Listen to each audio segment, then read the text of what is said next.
लग रहा है शाम 7 बजे का भी हमें इंतजार करना होगा। प्रधानमंत्री नरेंद्र मोदी जरूर दीनदयाल उपाध्याय बीजेपी जा रहे हैं, बोला 6:30 बजे का लीजिए, टाइम तय हो गया है। 6:30 बजे बीजेपी मुख्यालय पहुंचेंगे और ये बिल्कुल एक जिसे कहा जाए कि एकदम तय रहता है, हर जीत के बाद प्रधानमंत्री अपने कार्यकर्ताओं का उत्साहवर्धन करने के लिए पहुंचते हैं। देखिए, प्रधानमंत्री का पहुंचना तो जरूर रहता है, वो चाहे एक जीत कम हो या एक ज्यादा हो, उनका काम होता है कि कार्यकर्ताओं को आगे बढ़ाना। वही मैंने कहा, उत्साहवर्धन के लिए वो जरूर पहुंचते हैं। ये बीजेपी दिल्ली के बीजेपी मुख्यालय से तस्वीरें हम आपको दिखा रहे हैं, जश्न की ये तस्वीरें।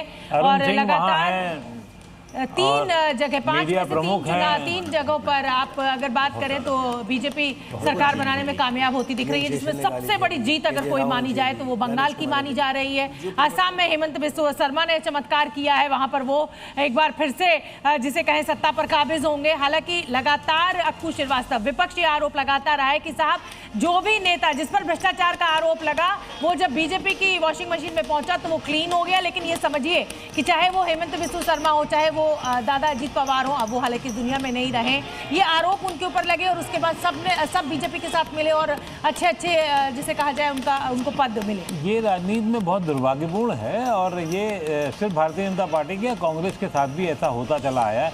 लेकिन क्योंकि सत्ता में आप आ जाते हैं तो तय बात है कि बहुत सारी चीज़ें आपकी छिप जाती हैं, रुक जाती हैं, किनारे हो जाती हैं। तो ये बहुत दुर्भाग्यपूर्ण है, इसमें कहीं से कोई ऐसी दिक्कत, कोई ऐसा साफ गोई की बात मैं कह रहा हूँ कि ये ऐसा नहीं होना चाहिए, लेकिन हो रहा है। और अब सिर्फ सत्ता में रहने का गुण आना चाहिए, एग्रेशन आना चाहिए, सत्ता को आगे बढ़ाने की कला आना चाहिए, ये ज़्यादा बड़ी चीज़ है।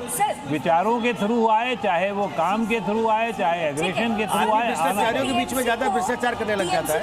आदमी सही लोगों के पास आता है तो सही से काम करता है। सर, टीएमसी को कौन से फैक्टर्स थे जो ले डूबी है इस बार? क्या वो फैक्टर्स थे? देखिए, टीएमसी के साथ इस तरह की प्रॉब्लम रही और अब अगर आप कहें उसमें बीजेपी का एक लॉन्ग पैटर्न ऑफ कैंपेन भी रहा है और जिस तरह से कई चीज़ें की गई, इसमें अभिजीत गांगुली का भी अगर आप लें, उनको जिस तरह से लाके पार्टी में किया गया, एमपी बनाया गया, वो सारी चीज़ें हैं, बहुत सारी चीज़ें हैं। पर उसके साथ साथ एक चीज़ ज़रूर है, टीएमसी के खिलाफ जिस तरह के करप्शन के चार्जेस लगे, एजुकेशन सेक्टर में जिस तरह से टीचर्स के अपॉइंटमेंट को लेके जो सारी कोर्ट में प्रोसेस चला और उनकी नौकरियां गई और इस तरह से और भी कई तरह के इस तरह के पैरेलल कुछ चीज़ें और रही हैं, ये सारी चीज़ें टीएमसी के कैडर को हर्ट किया। और टीएमसी के कैडर के साथ साथ वो लोग जो बेनिफिशियरी थे उन चीज़ों के, वो हर्ट हुए और उनको लगा कि कहीं ना कहीं ममता बनर्जी का जो कंट्रोल और कमांड है वो वीकेंड हो रहा है, तो इसके वजह से जो है शिफ्टिंग हुई है।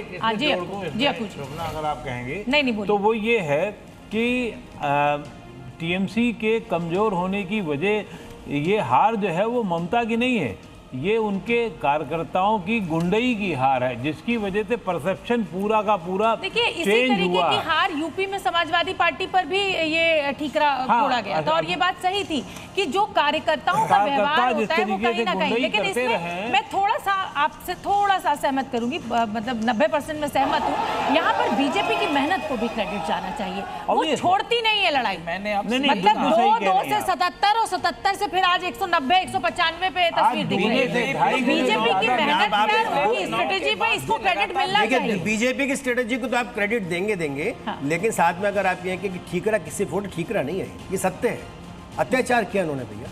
तो 30 लाख रोजगार कम हो गए वेस्ट बंगाल के अंदर।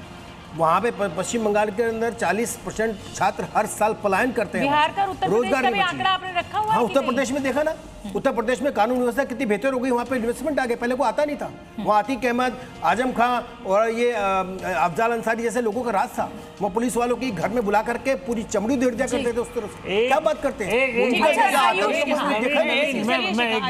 उस आतंक को भयमुक्त शासन दिया योगी जी ने।